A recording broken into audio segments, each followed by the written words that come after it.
वर्षों तक राजस्थान की राजनीति के शिखर रहे हैं और हमारी मेवाड़ की राजनीति के शिखर पुरुष रहे हैं। ऐसे आदरणीय कटारिया जी जो इस राजस्थान के गृह मंत्री रहे हैं वो हमारे बीच हमारे पधारेंगे और उनके लंबे राजनीतिक जीवन से चल कर के एक राज्य के प्रथम पुरुष के रूप में वो पंजाब के राज्य की शोभा बढ़ा रहे हैं। ये हमारे सबके लिए, हमारे इस मेवाड़ क्षेत्र के लिए भी गर्व का और गौरव का विषय है कि हमारे बीच से निकला हुआ व्यक्ति, हमारे मेवाड़ की धरती से निकला हुआ व्यक्ति पंजाब की धरती का नेतृत्व कर रहे हैं। और हम सब जानते हैं कि राज्यपाल का सम्मान कितना होता है हर राज्य के अंदर। तो जब हमारे राज्यपाल जी हमारे महामहिम हमारे बीच जब पधार रहे हैं, हमारे क्षेत्र के व्यक्तित्व हमारे बीच पधार रहे हैं, तो उनके सम्मान में उस समय खड़े होकर के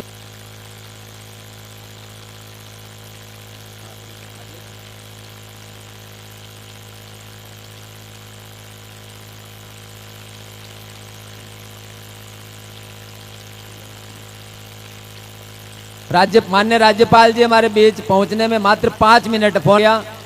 5 मिनट में हमारे बीच पधारने वाले हैं। हमारे विधायक साहब भी हमारे बीच पधारने वाले हैं। सभी साथ ही पहुंच रहे हैं। समेड़िया के पास जो रोड के वहां पहुंच चुके हैं, तो 2-5 मिनट में हमारे बीच होंगे। तो जो व्यवस्था में लगे हुए हैं उनसे भी मेरा अनुरोध है कि आप कृपया अलर्ट मोड में आ जाएं। और जो वहां उधर पंडाल में पीछे उधर खड़े हैं उनसे भी मेरा अनुरोध है कि कृपया आप विराजने का कष्ट करें। उधर से रास्ता खाली कर दे। माननीय राज्यपाल जी उधर शिलान्यास के लिए जाएंगे। एक बार आपसे अनुरोध है आप मंच में या पंडाल में विराजने का कष्ट। राज्यपाल जी जब हमारे बीच आएंगे तो उन्हें सर्वप्रथम गार्ड ऑफ ऑनर दिया जाएगा। उसके बाद कलश बंधाई और शिलान्यास के लिए फीता काटने के लिए माननीय राज्यपाल जी पधारेंगे। उसके बाद भूमि पूजन का कार्यक्रम होगा और उसके बाद स्टेज पर आगमन होगा। आपसे करना चाहूंगा कि जब भी माननीय राज्यपाल जी पधारते हैं तो उस समय राष्ट्रगान दोनों समय होता है। जब कार्यक्रम का शुभारंभ होता है उस समय भी राष्ट्रगान होता है और जब कार्यक्रम का समापन होता है उस समय भी राष्ट्रगान होता है। क्योंकि राष्ट्रगान के सम्मान में अब सबको खड़ा होना होता है।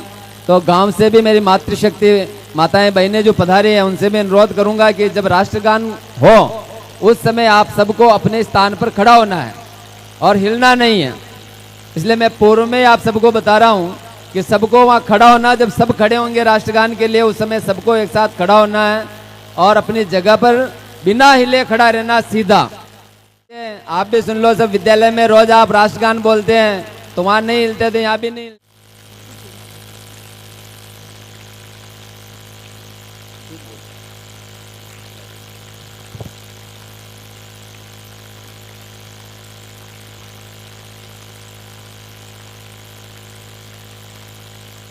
भारत माता की। दोनों हाथ उठा के बोलो देखे एक बार जोर से। सब खाना खा के आए कि नहीं आए? अरे रोटियां खाई ना खाई? खाली रोटियां हुआ। बोलो भारत माता की, भारत माता की। अब इनाम मिलेगा आपको। जो जिधर से ज्यादा आवाज आएगी, एक हिस्सा इधर का एक हिस्सा इधर का और बीच का किस्सा है वो अलग चलेगा। तो आप में से जिसकी ज्यादा आवाज आएगी उनको पुरस्कार मिलेगा। अब पुरस्कार गुप्त होगा, जो बताया नहीं जाएगा। जब दिया जाएगा तभी बताएंगे और तुरंत दिया जाएगा पुरस्कार भी। एक बार मैं फिर शिलान्यास स्थल के लिए जिन लोगों के नाम बोलूं वो वहां पर पधारने का कष्ट करें। श्रीमती तुलसी देवी जी और उनका पूरा परिवार, श्रीमान सत्यनारायण जी कुमावत, श्रीमान गोपाल जी धनारिया, ब्रिजमोहन जी कुमावत, रामनारायण जी, रामेश्वर जी बंबोरिया, नंदलाल जी कुमावत, कालूराम जी कुमावत और लालाराम जी शंभुपुरा। आप सभी शिलान्यास कार्यक्रम जहाँ होने वाला है, जहाँ माननीय राज्यपाल जी अपने कर कमलों से इस गौशाला का शिलान्यास करेंगे, वहां पर पधारने का कष्ट करें। तो दोनों एक बार हाथ उठा करके बोलना। जिनकी ज्यादा आवाज होगी उनको मैं पुरस्कार दूंगा और अभी तुरंत मिलेगा पुरस्कार भी। बोलो भारत माता की। आवाज इधर से ज्यादा आई है, ऐसे कैसे हो रहा भाई? 3 चांस आपके पास, अभी तो 1 हुआ है। भारत माता की। फिर भी आवाज इधर से ज्यादा आई, 1 चांस बचा। इसमें जिनकी ज्यादा आएगी आपकी आगे तो आपको नहीं तो फिर इनके पास जाना वाला मामला। भारत माता की। फिर भी टीनू ज्यादा आई यार। चलो एक बार इनके सबके सम्मान में जोरदार तालियां बजा दे। इससे बड़ा पुरस्कार क्या होगा? मातृशक्ति के सम्मान में एक बार जोरदार तालियां बजा दें। इससे बड़ा पुरस्कार कुछ हो नहीं सकता है। हमारे माननीय राज्यपाल जी हमारे बीच, यूं मान लीजिए कि वो पधार चुके हैं, लेकिन आप लोगों के बीच पधार हैं, थोड़ा सा 2-5 मिनट लगेगा। और हमारे क्षेत्र के लाडले विधायक डॉक्टर लालाराम जी भी हमारे बीच पधार चुके हैं। अन्य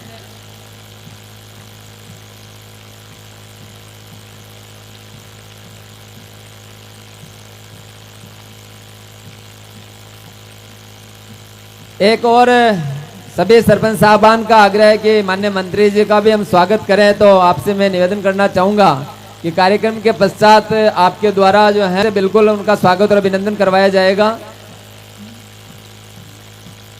गौ माता की, गौ माता की, गौ माता की। अरे फिर भी ये न बोल रहे, देख लो अटिको इलाको खाली पड़ियो है। गौ माता, इनको पता है कि भाई गाया भी लाग इले या नहीं बोल दो। मैं का मुंडो दुखावा, यूं यूं है कि मानस। एक बार सभी मिलकर बोलो, गौ माता की, गौ माता की, भारत माता की, भारत माता की, सनातन धर्म की, सत्य सनातन धर्म की। हम सबका सौभाग्य है कि हमने जिस धर्म में जन्म लिया है, सनातन धर्म है, जो दुनिया का प्रथम धर्म है, जिसमें सभी धर्म समाहित हो जाते हैं। ऐसे धर्म में हम चींटी को भी आटा डालते, सबसे छोटे जानवर से लेकर के मानव मनुष्य तक, प्राणी तक को मतलब। बोलिए सत्यनारायण भगवान की, गौ माता की। मंच पर विराजमान महामहिम राज्यपाल पंजाब श्रीमान गुलाब चंद जी कटारिया साहब, विजयनगर का, हाँ आपने देख देख विजयनगर में बड़ा हुआ। हाँ, राज्यपाल के पछे आपका दर्शन इतना नक्कूँ, आज मौको मिलियो ये कार्य हूँ। मंच पर विराजमान सत्यनारायण जी भाई साहब, और मंच पर विराजमान समाज का, कुमाऊं समाज का मंत्री, कैबिनेट मंत्री जिसमें डेयरी गौपालन सबका श्रीमान जोरा राम जी कुमाऊं साहब, अठा का एमएलए साहब लाला राम जी, डॉक्टर लाला राम जी, माँ का समाज का उदयपुर मेयर साहब, माँ का बीआई जी श्रीमान जीएस टांक साहब, जो पूर्व आरपीएससी चेयरमैन भी हा और चीफ इंजीनियर भी हा, और पढ़ाई को महत्व समाज में फैला वाला भी एक आप हा, श्रीमान रामेश्वर जी बंबोरिया साहब, बालू जी की माता जी तुलसी देवी जी, मंच पर विराजमान भीलवाड़ा जिला का सांसद साहब दामोदर जी अग्रवाल साहब, अठा का चेयरमैन साहब, और जितना भी महानुभव पाचे माँ का विजयनगर का गुलाबपुरा का एक ही जुड़वा भाई, हाँ जटा का पूर्व चेयरमैन धनराज जी, आप सभी और अडों बैठेड़ा जतरा भी समाज का बड़ा बुजुर्ग माता बहना जो भी मारूं बड़ा है, सबने मारी तरफ हूँ होली की बहुत बहुत धोक दंडवत प्रणाम करूँ हूँ। और जतरा भी युवा साथी समाज बंधु और दूसरा समाज का भी जो है गौ भक्त है, आप सबने हमारी राम राम सा। आज ही मौका पर अड्डा आबो केवल ये वास्ते है कि ये जो बालूराम जी बार हमारे पहली बोल गया, समाज का एक युवा, समाज को बेटा, माने कुछ दिन पहले बुलार कियो कि मैं मारी माता जी की प्रेरणा हूँ, वहाँ की मर्जी हूँ। मैं नरा अब तक का अड्डे एरिया में जो भी धर्म का काम, मंदिर निर्माण, कोई कठई कई बन रियो है, जिसमें योगदान करते करते मारी माता जी एक दिन कियो कि यान भागा मत फिरो, और जी गौ माता ने आपा दूध देवे जतरे तो माता केवा, और जिस दिन दूध देबो बंद करे, जिस दिन भी होनी छोड़ दिया कि प्लास्टिक खा और माता जी ऊपर जा, तो ये वास्ते हमारा माता जी की हो कि गौ माता की सेवा करनी है और जिंदगी को इन्हें मकसद ही इन्हें बनाना है।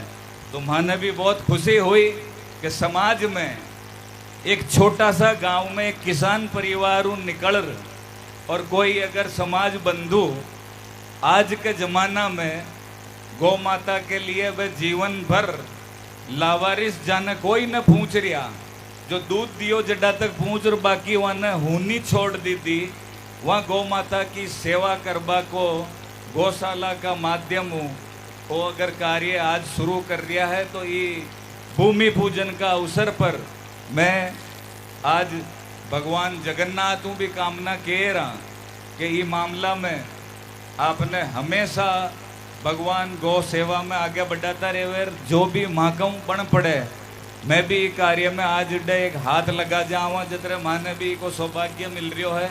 और आप सभी महानुभाव, खासकर राज्यपाल महोदय, आज छोटा गांव में मेवाड़ की, आप उदयपुर और मेवाड़ की आखिरी बॉर्डर पूर्वोत्तर दिशा में जार सापा को एक छोटो गांव तेहनाल के अंदर एक खेत में आज यो जो भी आयोजन हुयो है वो आपकी स्वीकृति हुई हो, तो यो आशीर्वाद हमेशा बनाया रखे, भगवान आप सभी ने स्वस्थ रखे। और माने ये कार्य में गौ सेवा करबा की कुमावत जाति एक बहुत भोली और एक मेहनत कश जाती है, जिसमें या तो करे है खेती और या करे है कारीगरी। तो अठे दो ही कॉम्बिनेशन है, कारीगर भी है खेती भी है। जो निर्माण आज होई वो खेती के लिए, गौ सेवा के लिए होई। तो आप सभी ने भगवान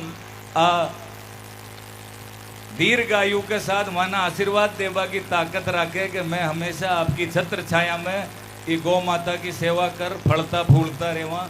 राम राम साहब, बहुत बहुत धन्यवाद आपका संजय जी भाई साहब का। आइए मैं कार्यक्रम को आगे ले चलता हूँ।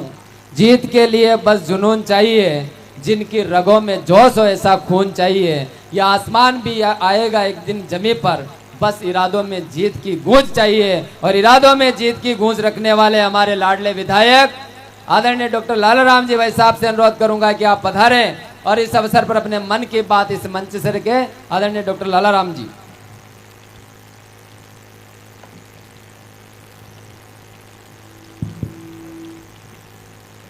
बोलिए भारत माता की। पीछे वाले तो अभी बोलिए, दोनों हाथ ऊपर करके बोलिए भारत माता की, भारत माता की।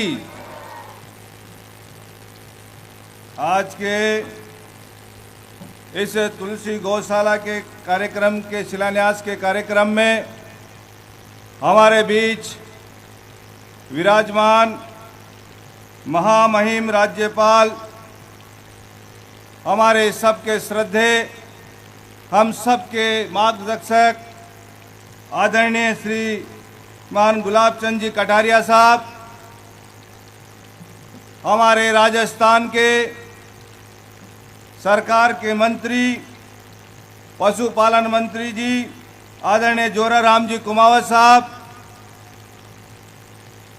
हमारे बीच में विराजमान हम सबके श्रद्धेय आदरणीय राष्ट्रीय स्वयंसेवक के वरिष्ठ प्रचारक भाई साहब आदरणीय सुरेश जी भाई साहब, हमारे भीलवाड़ा लोकसभा के लोकप्रिय सांसद भाई साहब आदरणीय दामोदर जी भाई साहब, हमारे राष्ट्रीय स्वयंसेवक संघ के वरिष्ठ कार्यकर्ता सत्यनारायण जी कुमावत साहब और विजयनगर से पधारे हमारे भारतीय जनता पार्टी के वरिष्ठ कार्यकर्ता धनराज जी, हमारे शाहपुरा नगर परिषद के सभापति श्री रघुनंदन जी सोनी साहब, गोविंद जी भाई साहब और बनेड़ा के हमारे प्रधान प्रतिनिधि विजेंद्र सिंह जी और इस गौशाला का जो आज भव्य शुभारंभ कर रहे ऐसे बालूराम जी और उनकी माता जी तुलसी देवी जी और मेरे सामने विराजमान सभी भारतीय जनता पार्टी के सभी पदाधिकारी, सरपंच, अन्य पदाधिकारी, कार्यकर्ता और शाहपुरा से पधारी हुई मेरी देवतुल्य जनता, मेरी मातृ शक्ति, आज इस पवित्र कार्य में हमारे बीच में राजस्थान की राजनीति के अंदर एक अनोखी छाप रखने वाले और हम सबके मार्गदर्शक और आने वाली राजनीति के अंदर हम जैसे युवा या कार्यकर्ता जो विधानसभा में जाकर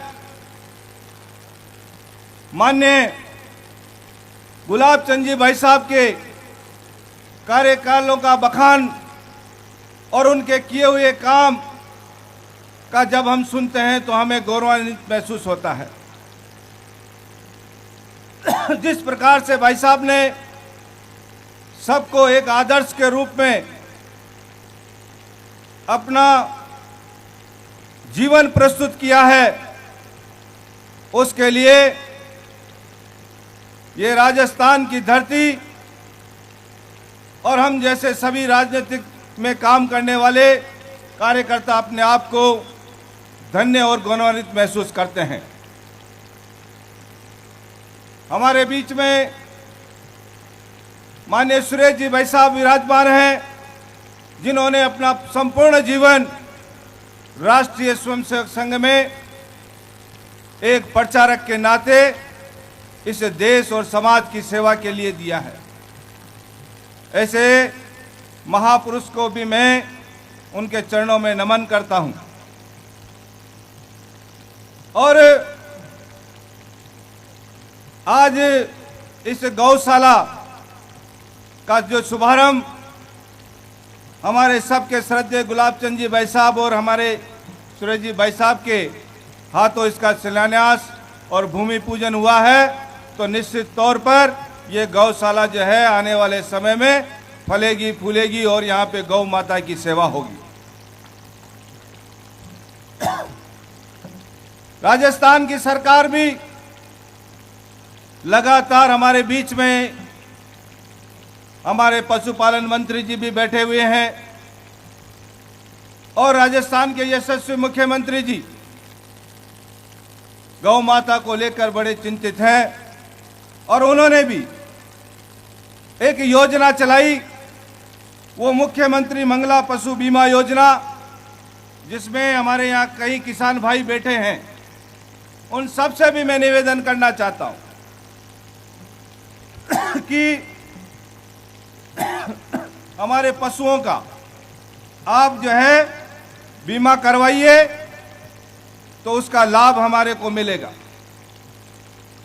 चाहे वो गाय हो, भैंस हो, भेड़ हो, बकरी हो, ऊंट हो, सभी जो पालने वाले जो पशु हैं, उनकी अगर कोई आकस्मिक मृत्यु हो जाती है तो उसके लिए राजस्थान के यशस्वी मुख्यमंत्री के द्वारा उसका अगर बीमा होता तो उसको सहायता मिलती है।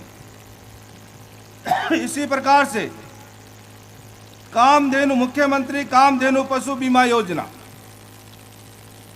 इसमें भी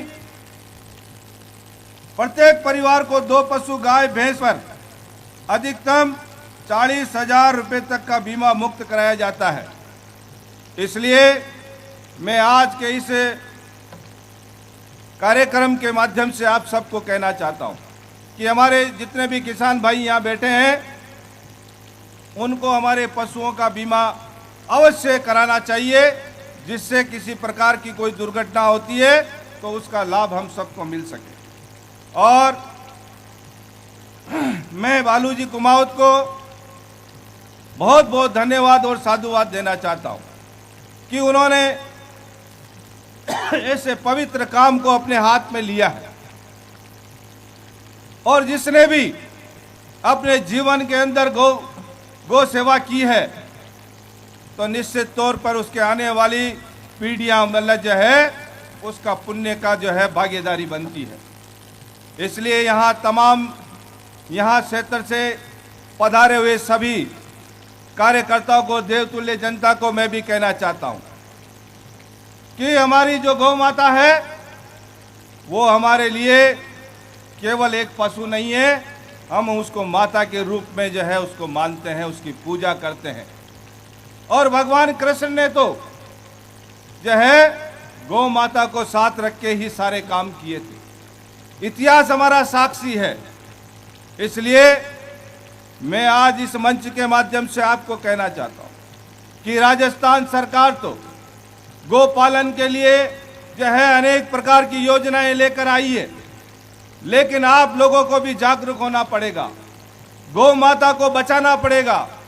जिस प्रकार से हम जो है गौ माता को घर में रखकर जो है उसकी पूजा करते हैं, उसका जो है उसका लाभ लेते हैं, लेकिन जब वो दूध नहीं देती है तब आप उसको अनुपयोगी मानकर जो है उसको सड़क पे छोड़ देते हैं और लावारिस होते हुए उसके कई प्रकार की दुर्घटनाओं की शिकार हमारी गौ माता होती है। इसलिए आप सबको कहना चाहता हूं कि सरकार की योजनाओं का पूरा लाभ उठाइए। और जब से राजस्थान में भजन लाल जी की सरकार बनी है तो यहाँ पर लगातार हजारों की संख्याओं में जो है जागृति आई है किसानों में और हमारे गौ भक्तों में, जहाँ हर जगह हर गांव में जो है गौशालाएं खुल रही है। इसलिए इस पुण्य अवसर पर मैं आप सबको भी जो यही कहना चाहूँगा कि गौ माता को बचाने का काम ये दायित्व हम सबका है। अगर ये माता हमारी है तो इसको लावारिस भी हमें नहीं छोड़ना है, इसका पालन और पोषण हमें हमारी जिम्मेदारी के रूप में हम सबको करना है। मैं पुनः मेरे क्षेत्र में पधारे हमारे राज्यपाल जी, हमारे सबके श्रद्धेय आदरणीय गुलाब चंद जी कटारिया जी का बहुत बहुत जो है स्वागत और धन्यवाद करता हूं कि आपने जो है हमें सेवा का अवसर दिया और तमाम बार से पधारे हुए हमारे अतिथि के रूप में मेरे क्षेत्र में पधारे उनका भी मैं स्वागत करता हूं। जय हिंद, जय भारत। बहुत बहुत धन्यवाद भाई साहब का प्रेरणादायी उद्बोधन के पश्चात मैं आमंत्रित करता हूं आदरणीय सांसद साहब श्रीमान दामोदर जी अग्रवाल से अनुरोध करूंगा कि आप भी पधारें और हम सबका मार्गदर्शन प्रदान करें। श्रीमान दामोदर जी अग्रवाल। भारत माता की, गौ माता की।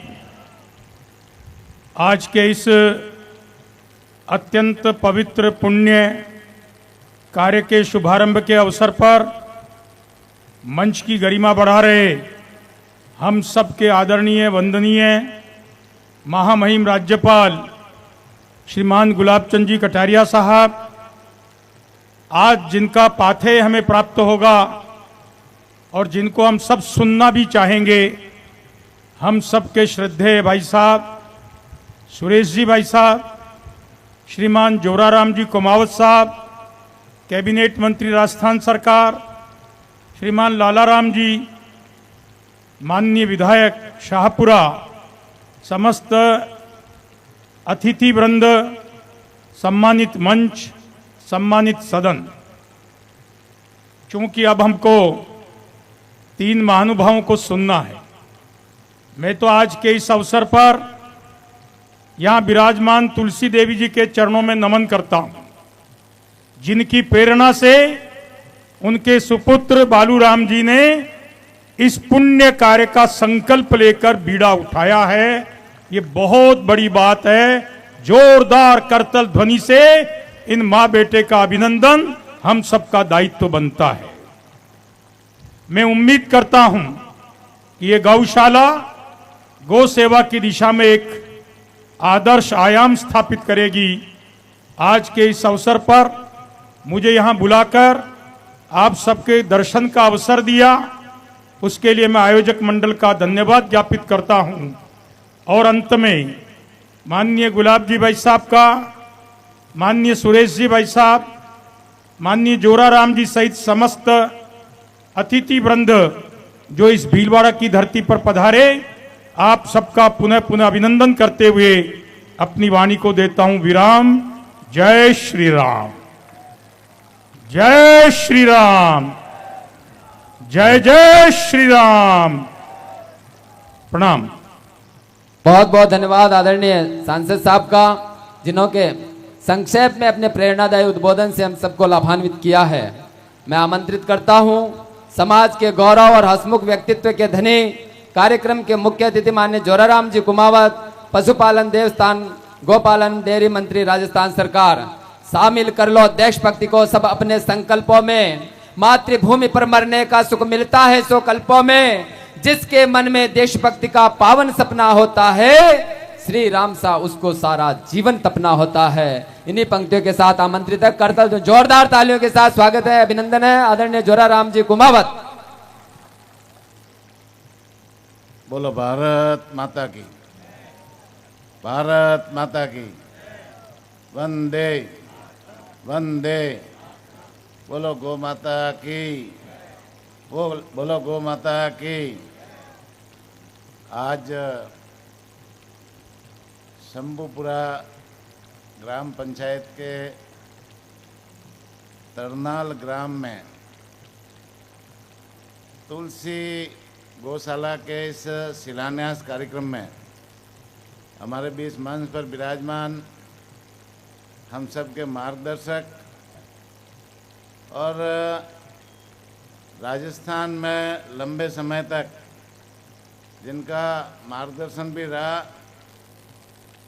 चाहे वो राज्यपाल के रूप में अभी पंजाब में है, लेकिन राजस्थान में प्रतिपक्ष के नेता के रूप में जिन्होंने लंबे समय तक सेवा दी, सांसद के रूप में लंबे समय तक सेवा दी, विधायक के रूप में लंबे समय तक सेवा दी, गृह मंत्री के रूप में जिनकी लंबे समय तक राजस्थान को सेवा मिली, और राजस्थान के विकास में जिनका बहुत ही अभूतपूर्व योगदान रहा है, ऐसे हमारे मार्गदर्शक और पंजाब के राज्यपाल सम्मानीय महामहिम गुलाब चंद जी कटारिया साहब, साथ ही मंच पर विराजमान माँ भारती की सेवा में लगे हुए लंबे समय से, इस माँ भारती को कैसे मजबूत करें, इनका मान सम्मान कैसे बढ़ाए, ऐसे हमारे प्रचारक सुरेश जी भाई साहब,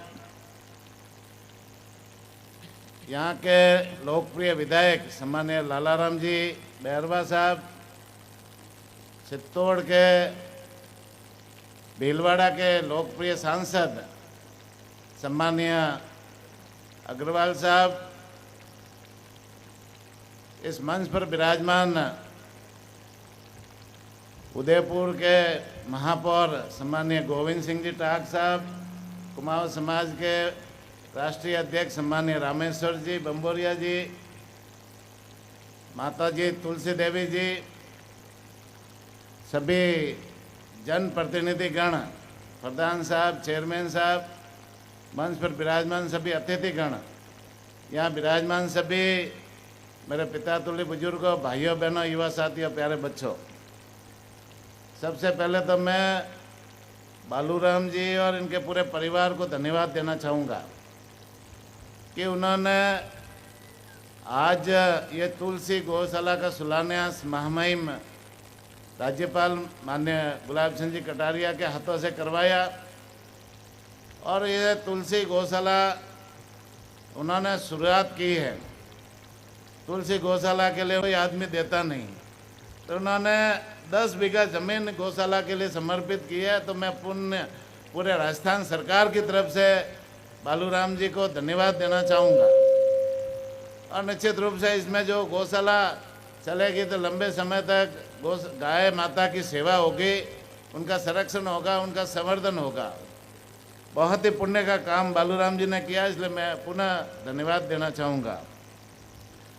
वैसे कई शास्त्रों में भी कहा है कि गाय हमारी माता है, गाय में 33 कोटि देवता बसते हैं, और गाय से हमें सब कुछ मिलता है। गाय से हमें दूध मिलता है, दही मिलता है, घी मिलता है, छाछ मिलती है।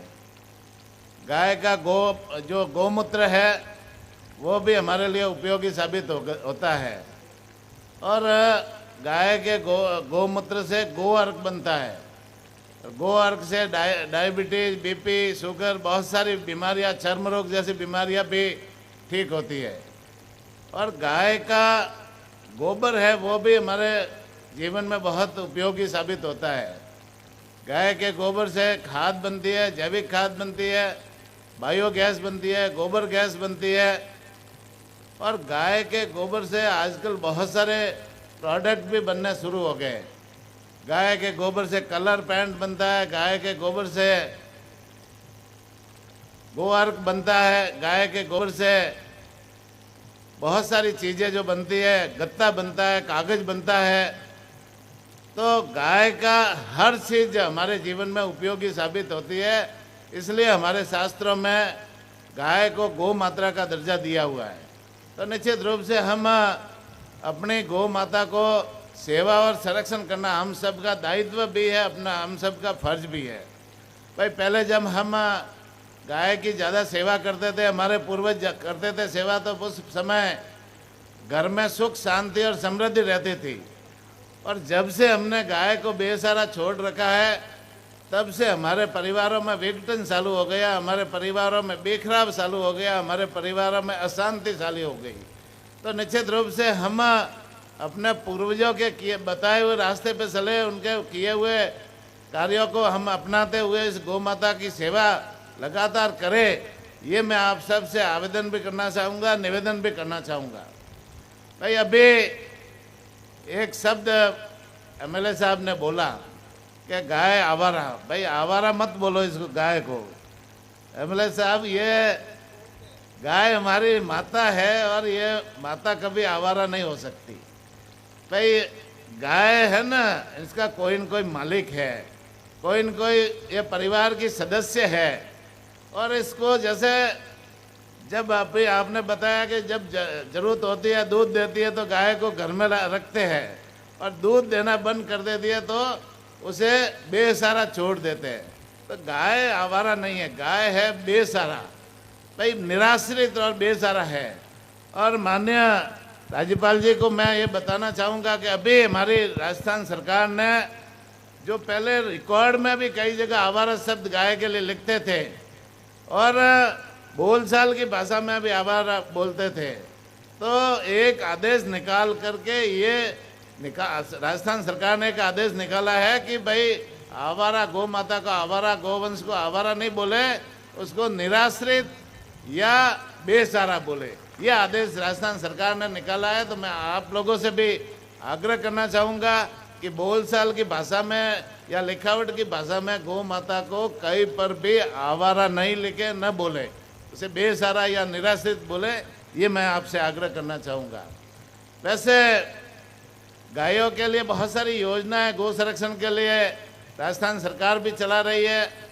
नंदी गौशाला जो स्वयंसेवी संस्था है वो भी राजस्थान में 4140 के आसपास गौशाला चला रही है। मैं उन सभी गौशाला संचालकों को धन्यवाद देना चाहूँगा, सरकार की तरफ से भी धन्यवाद देना चाहूँगा कि आप अपना अमूल्य समय निकाल करके और अपना धन इसमें लगा करके गौ माता की सेवा कर रहे हैं। मैं पुनः सरकार की तरफ से धन्यवाद देना चाहूँगा। साथ ही साथ सरकार की तरफ से बहुत सारी योजना इसमें चला रहे हैं। अभी जैसे गौ माता जितनी चल रही है उसमें पात्र गौशालाओं को राजस्थान सरकार अनुदान देती है। भाई पहले 40 रुपये बड़े गोवंश को और छोटे गोवंश को 20 रुपये अनुदान दिया जाता था। लेकिन माननीय मुख्यमंत्री जी ने जब से राजस्थान की बागडोर संभाली है तब से गोवंश की चिंता माननीय मुख्यमंत्री जी भी करते हैं। और पहले ही बजट में उन्होंने अनुदान में 10% की बढ़ोतरी की, 10% बढ़ाने का काम माननीय मुख्यमंत्री जी ने किया। और ये जो दूसरा बजट है, एक साल में 2 बजट पेश किए और दूसरे बजट में 15% बढ़ा करके अनुदान बढ़ाने का काम माननीय मुख्यमंत्री जी ने घोषणा की है। अब गौशालाओं को जो अनुदान मिलेगा वो बड़े गोवंश को 50 रुपये और छोटे गोवंश को 25 रुपये का अनुदान मिलेगा। इससे इन गौ माता के जो गौशाला वाले जो संचालन कर रहे हैं, उनका संरक्षण कर रहे हैं, उन गौशालाओं को ताकत मिलेगी, उनको बल मिलेगा। साथ ही साथ में जो गौशालाएँ चल रही है उसके अलावा और भी जैसे गौशालाएँ खुले, इसके लिए राजस्थान सरकार की बहुत सारी योजना चल रही है। जिला स्तर पर नंदीशाला खोलने की योजना चल रही है और पंचायत समिति स्तर पर नंदीशाला खोलने की योजना है उसमें 1,56,00,000 रुपए जो है 10% राशि गौशाला को लगानी होती है। बाकी पूरा का पूरा भुगतान निर्माण के लिए राजस्थान सरकार गौपालन विभाग देता है। इसी तरह से हर पंचायत स्तर पर गौशाला खोलने की एक योजना है, उसमें भी है ना 10% राशि गौशाला को लगानी होती है और 90% राशि है ना 90 लाख रुपया राजस्थान सरकार उस गौशाला को खोलने के लिए देती है, ये प्रावधान है। इसी तरह से पहले से जो गौशाला चल रही है और उनके पास में टाइटल है, उनके पट्टे उनके नाम के बने हुए हैं, तो उसमें विकास के लिए 9 लाख रुपए राजस्थान सरकार चाहे टीन सेट बनाओ, चारागाह बनाओ या अन्य जो है ना गौशाला के विकास के काम कराओ, 9 लाख रुपए उसमें राजस्थान सरकार गौपालन विभाग देती है। अभी अभी माननीय मुख्यमंत्री जी ने एक गौशाला को आत्मनिर्भर बनाने के लिए एक योजना और शुरू की है, वो है गो कास्ट मशीन। गो कास्ट मशीन हमने अभी 100 गौशालाओं को राजस्थान में गो कास्ट मशीन दी है, जिससे वो गो कास्ट अपनी गौशाला में गो कास्ट बना सके और गो कास्ट की बिक्री करके वो गौशालाओं के को आत्मनिर्भर बनाने में भी उनका सहयोग मिलेगा। इस तरह से बहुत सारी जो योजना राजस्थान सरकार भी गो संवर्धन के लिए चला रही है। अभी एक योजना शुरू की है, माननीय राज्यपाल जी को बताना चाहूँगा कि सेक्स सॉर्टेड सीमन योजना, वो पशुपालन विभाग की योजना है। इसमें जैसे आजकल जैसे नंदी ज़्यादा पैदा होते हैं ना, नंदियों की संख्या हम कम कैसे करें भाई। पहले नंदी का उपयोग होता था, किसान अपने खेत में नंदियों का हल जोतने के लिए बैलगाड़ी चलाने के लिए, रैट चलाने के लिए उपयोग होता था। उस समय नंदी की उपयोगिता थी, लेकिन अब सारा का सारा किसानी का काम मशीनरी से होता है, तो नंदी का उपयोग नहीं होता। तो नंदी का उपयोग नहीं होने से नंदियों को लोग रोड पे छोड़ देते हैं, बेसहारा छोड़ देते हैं। तो उनकी संख्या हम कम कैसे करें, इस दिशा में एक सेक्स सॉर्टेड सीमन योजना शुरू किया भारत सरकार ने। माननीय नरेंद्र मोदी जी ने बहुत बड़े पूरे देश भर में किया, राजस्थान में भी उसको हमने लागू किया है। उसमें एक डोज है ना जो सेक्स सॉर्टेड सीमन का गाय को लगाते हैं, वो एक डोज पहले 765 रुपये में मिलता था, लेकिन अभी माननीय मुख्यमंत्री जी ने उसमें 50% सब्सिडी शुरू की है, 75% सब्सिडी शुरू की है और भारत सरकार ने भी उसके रेटे घटा करके 265 कर दी है। तब किसान के घर में है, पशुपालक के घर में 70 रुपये में वो डोज पड़ेगा और एक डोज लगाने पर उसके जो गाय का जो है ना बछड़िया 90% बछड़िया पैदा होने की संभावना रहेगी, 10% ही बछड़े पैदा होंगे। तो ये सेक्स सॉर्टेड सीमन योजना है, इसका लाभ आप पशुपालक किसान जरूर ले, जिससे आने वाले समय में जो बछड़ों की संख्या है, नंदियों की संख्या हम कम कर सके। ये मैं आप लोगों के से आवेदन भी करना चाहूँगा, निवेदन भी करना चाहूँगा। साथ ही साथ अभी मुख्यमंत्री जी ने एक मंगला पशु बीमा योजना शुरू की है, जिसमें दुधारू गाय, दुधारू भैंस, दुधारू भेड़, दुधारू बकरी और दुधारू ऊंट का बीमा किया जाता है। और बीमाधारी पशु की यदि कहीं मौत हो जाती है एक्सीडेंट में, जहरीली घास खाने से या मौसमी बीमारियों से यदि किसी तरह से मौत हो जाती है, तो बड़े पशु का 40,000, छोटे का 20,000, छोटे का 4,000 रुपये बीमा देने का प्रावधान है। तो बीमा योजना का भी लाभ आप जरूर लें। साथ ही साथ में जो एक गोपालक कार्ड भी अभी जैसे कोऑपरेटिव सोसाइटी के माध्यम से बनाया जा रहा है, वो पहले ही बजट में माननीय मुख्यमंत्री जी ने घोषणा की थी। उसमें नए गोवंश खरीदने के लिए या गोवंश के लिए, आपके संरक्षण के लिए, संवर्धन के लिए 1 लाख तक का बिना ब्याज से लोन है, वो कोऑपरेटिव के माध्यम से आप पशुपालकों को मिलेगा। तो उस योजना में भी आप अपना कार्ड बनाए, जिससे उस योजना का फायदा आप सबको मिल सके। तो इस तरह से बहुत सारी योजना, अभी जैसे गायों के इलाज के लिए अभी राजस्थान सरकार ने बजट में बहुत सारे पशु चिकित्सालय खोलने की भी घोषणा की है। वो जो पुराने संचालित है उसको भी भवन बनाने की भी घोषणा की है। लेकिन एक बहुत बड़ी योजना माननीय मुख्यमंत्री जी ने जो शुरू की है, वो है मोबाइल वेटरनरी यूनिट। गांव-गांव, ढाणी-ढाणी में सब जगह पशु चिकित्सालय नहीं होते, लेकिन माननीय मुख्यमंत्री जी ने ये सोच करके कि हमारे पशुपालकों को, हमारे किसानों को, उनको घर बैठे इलाज कैसे मिले, इस दिशा में उन्होंने मोबाइल वेटरनरी यूनिट की शुरुआत की है। पूरे राजस्थान में 536 गाड़ियाँ चालू की है। उसमें एक डॉक्टर है, एक कंपाउंडर है, एक हेल्पर कम ड्राइवर है और सभी तरह की दवाइयाँ है उसमें निःशुल्क है।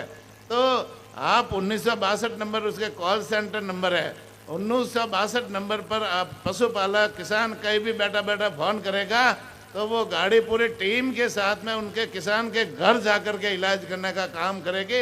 इतनी महत्वपूर्ण योजना चालू की है जो घर बैठे पशुपालकों को अभी इलाज है, इलाज की सुविधा राजस्थान सरकार दे रही है।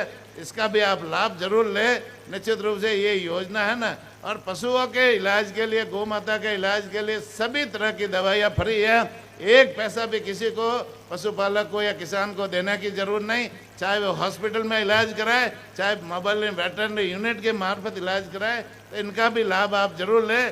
राजस्थान सरकार माननीय मुख्यमंत्री जी के नेतृत्व में पूरी तरह से गौ पालन के, गायों के संरक्षण और संवर्धन में आप लोगों के साथ है।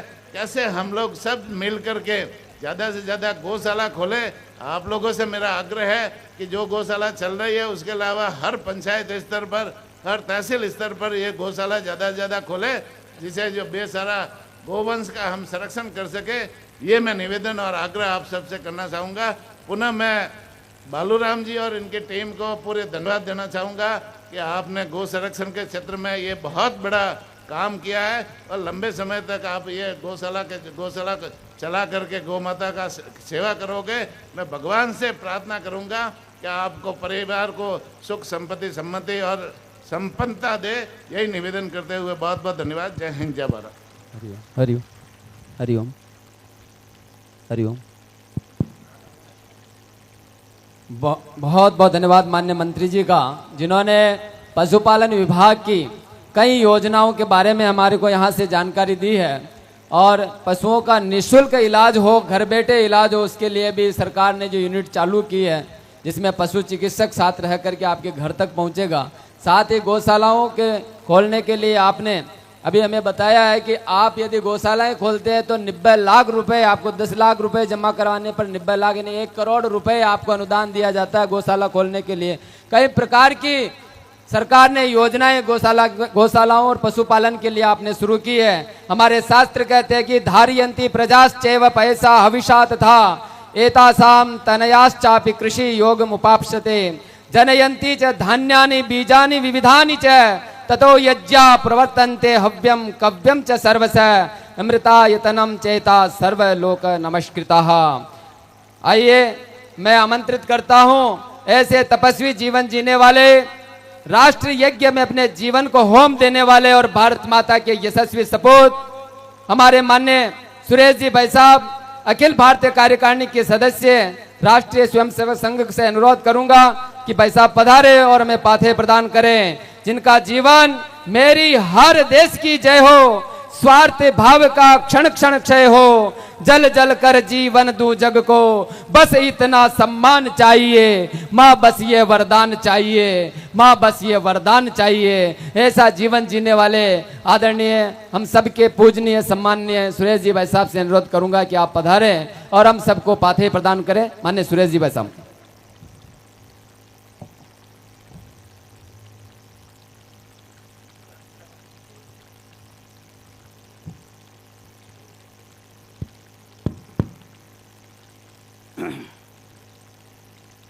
मंच पर विराजमान श्रद्धेय गुलाब जी भाई साहब,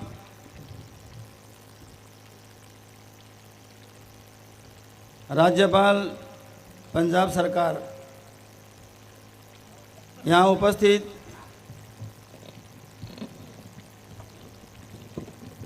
आ गया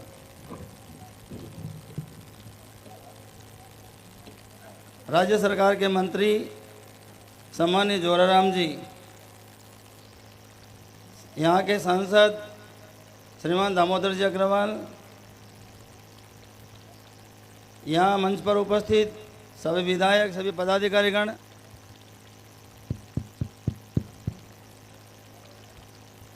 यहाँ उपस्थित पूज्य माताओं बहनों और सभी नागरिक बंधुओं, इस मंच पर आज विशेष लोग विराजमान हैं। मद्भगवद गीता में एक शब्द है पद्म पत्र में वाम भसा, यानी जैसा कमल का फूल पानी के अंदर जाता है और वैसा का वैसा निकल जाता है वापस, वैसा का वैसा जीवन अपने सामने आज है। अपने सारा जीवन राजनीतिक क्षेत्र में लगाया श्रीमान गुलाब जी ने। मैं बहुत साल तक भाई साहब के साथ भी मैं संघ का काम करता था, ये राजनीतिक क्षेत्र में थे। बहुत गहराई से इनके जीवन को मैंने देखा है, लेकिन जैसा पवित्र जीवन लेकर राजनीति में आए थे, आज भी वैसा पवित्र जीवन लेकर राजनीति में काम कर रहे हैं। ऐसे अद्भुत लोग आपको बहुत कम मिलेंगे राजनीतिक क्षेत्र में जाकर। ऐसे श्रद्धेय गुलाब जी भाई साहब का मैं हृदय से सम्मान करता हूँ। जोराराम जी जाने के बाद, मंत्री बनने के बाद, सामान्य जनता की इच्छा रहती है हमारा विधायक, हमारा मंत्री ये हमारे हित में कुछ काम करे। श्रीमान जोराराम जी पशुपालन विभाग में गए और पूरे राजस्थान के किसानों के लिए जितनी सुविधाएं हुई है, मैं उनसे उसके लिए भी उनको हार्दिक धन्यवाद देता हूँ। यहाँ मंच पर पूज्य माता जी विराजमान है, बालूराम जी की माता जी। देखिए, जन्म तो बहुत माताएं देती है। राणा प्रताप की माँ अपने बेटे को लोरी देती थी और उस लोरी में कहती थी, बेटा मेरा दूध मत ले जा देना, ऐसा काम करना जिसमें अपने दूध की, मेरे दूध की इज्जत बढ़े। आज वो पूज्य माता जी अपने सामने बैठी है, जिनका पुत्र ये संकल्प करता है कि मैं गौ सेवा के लिए जीवन में काम करूंगा। ऐसी माता जी के चरणों में मैं हार्दिक प्रणाम करता हूं। आज का विषय एक कथा से शुरू करता हूं। अभी अहिल्याबाई होलकर की जन्म शती चल रही है। अहिल्याबाई होलकर मध्य प्रदेश में ओंकारेश्वर की रानी थी, बहुत नीतिपरायण थी। सबके लिए उचित न्याय करना उनका धर्म था। उनका जो राज्य था उसके बाहर एक रस्सी लटकी रहती थी। उस रस्सी को कोई खींचता था तो घंटी बजती थी। रात को 12 बजे भी, 1 बजे भी कोई आता तो घंटी बजा सकता था और न्याय करवा सकता था। रात को क्यों आ गए ये कोई कहने वाला मां नहीं था। इनका जो पुत्र था थोड़ा निरंकुश था। एक बार रथ के अंदर बेटा आ रहा था, एक गाय ने बच्चा दिया रास्ते में, तो रथ को एक तरफ लेकर इसको जाना चाहिए था, लेकिन रथ को एक तरफ नहीं लेकर गया, रथ को सीधा ही चलाया। बछड़ा तो छोटा ही बछड़ा था, पैदा ही हुआ था, बछड़ा मर गया। बछड़ा मर गया तो माँ की क्या स्थिति होती है आप सब जानते हो। माँ सबकी एक जैसी होती है, कोई की हो भले। तो वो गाय रात भर भटकती रही, आवाज करती रही। गांव के लोगों ने देखा इसका बच्चा मर गया, इसलिए कुछ कर रही है। रात को 12 बजे घंटी बज गई। एक रस्से को खींचा गया, घंटी बजी। अहिल्याबाई का मंत्री आया, देखा कोई आदमी नहीं है, गाय खड़ी है। गाय ने दोबारा घंटी बजा दी। अहिल्याबाई उठकर आ गई। गांव के लोगों को पूछा इस गाय को क्या तकलीफ है, तो गांव के लोगों ने बता दिया आपका बेटा जा रहा था, रथ के ऊपर था और इस रथ के ऊपर बैठे हुए उसने रथ बच्चे के ऊपर से चला दिया, बछड़ा मर गया। नवजात बछड़ा था, माँ को तो दुख हो रहा है, इसलिए गाय तड़प रही है। अहिल्याबाई अपने स्थान पर चली गई। सवेरे नाश्ते का समय था, बहू नाश्ता लेकर आई। अहिल्याबाई ने अपनी बहू को पूछा, बेटी कोई व्यक्ति माँ के सामने उसके बच्चे की हत्या कर दे तो उसको क्या दंड दिया जाए। अहिल्याबाई की जो पुत्रवधू थी वो भी बड़ी विदुषी थी। उसने कहा यदि उसने माँ के सामने बच्चे को दंडित मार दिया है, हत्या कर दी है, तो उसको भी वही दंड मिलना चाहिए। पता नहीं था कि उसके पति ने ये गलती कर दी है। अहिल्याबाई ने कहा ठीक है। दोपहर को दरबार लगा। गांव के लोगों को बुलाया गया, गांव के लोगों ने प्रमाणित किया कि गाय का बछड़ा मरा है बेटे के द्वारा। अहिल्याबाई का पुत्र था वो। अहिल्याबाई ने कहा मैं इसको दंड दूंगी। आप विचार कर सकते हो, ऐसे नीतिपरायण राजा भारत के अंदर थे। उसने कहा कि मैं दंड दूंगी मेरे पुत्र को, और दंड तय हुआ, मैं रथ लेकर जाऊंगी, रास्ते के अंदर मेरे बेटे के हाथ पैर बांध कर नीचे डाल दो, रथ उसके ऊपर से निकलेगा, उसकी मृत्यु होगी, ये उसको दंड मिलेगा। ये दंड हो गया। अहिल्याबाई रथ पर बैठी, बेटे को हाथ पैर बांधकर रास्ते में लेटा दिया गया। अहिल्याबाई तेज गति से रथ को लेकर आ रही थी। रथ उसके बेटे के ऊपर से निकलने वाला था। उस समय पर गाय आगे आ गई और गाय बेटे के पास आकर और खड़ी हो गई। रथ को बेटे के ऊपर से निकलने नहीं दिया। दूसरी तरफ से फिर आई, तीसरी तरफ से फिर आई। तीनों बार गाय ने उसके बेटे की रक्षा की। देखिए, अपना पुत्र चला गया, कोई बात नहीं, दूसरे के पुत्र को कम से कम मेरे आंखों में आगे मरता नहीं देखूं, ये गाय की इच्छा है। और इसलिए इस गाय का ऋण तो अपना समाज कभी चुका ही नहीं सकता। जब तक गाय भारत के अंदर रहेगी, मैं नहीं कह रहा हूं, देश के विद्वानों का, ऋषि मुनियों का कहना है, तब तक भारत जीवित है। गौवंश जिस दिन खत्म होगा उस दिन भारत का नाम लेवा भी नहीं रहेगा। और इसलिए हम गौ सुरक्षा के लिए, गौ माता की सेवा के लिए सब लोग आकर बैठे हैं यहाँ पर, हम विचार विमर्श कर रहे हैं। देखिए, कुछ समस्याएं हैं, कुछ तो मंत्री महोदय ने हल की है अपने सामने। मुख्य समस्या है अच्छी गाय कैसे हो। यदि अच्छी गाय होगी तो किसान घर में रखेगा, उसको डंडा मारेगा नहीं, बाहर निकालेगा नहीं। गाय अच्छी नहीं है, अच्छी कैसे हो। इसलिए सबसे महत्वपूर्ण बात है नस्ल सुधार। नस्ल सुधार में सबसे कीमती चीज है नंदी, बैल। एक बार कोई भी नंदी के साथ गाय क्रॉस होती है, 50% चेंज हो जाती है, उस नस्ल की गाय बन जाती है। इतना बड़ा अंतर है। 4-5 ब्यावत के अंदर जिस नस्ल का नंदी उस नस्ल की गाय हो जाती है। इसलिए अपने को बहुत विचार कर कर नंदियों के बारे में सोचना पड़ेगा। और ये जो नंदी इस बाजार में घूम रहे हैं वो कोई नंदी नहीं है, वो पशुवत हो गए हैं। और इसलिए ऐसे नंदीशाला सरकार ने खोलने के लिए कहा है। मैं आप सबसे प्रार्थना करता हूँ, यदि गौ सेवा का काम महत्वपूर्ण करना है तो नंदीशाला खोलिए। अभी मानो अपने शाहपुरा जिला है, इस जिले में 5000 नंदियों ही घूम रहे हैं। 5000 नंदियों को हम यदि गौशाला में लेकर आ गए तो क्रॉस गायें होगी नहीं। और गाय को क्रॉस करने के लिए आप अच्छे 10, 50, 100 नंदी छोड़ दीजिए जिले के अंदर, तो संतान पैदा होगी तो अच्छी संतान ही पैदा होगी। इसलिए बहुत सोचकर अपने को काम करना पड़ेगा। पहले जो नस्ल सुधार का काम था क्यों चला इतना बढ़िया।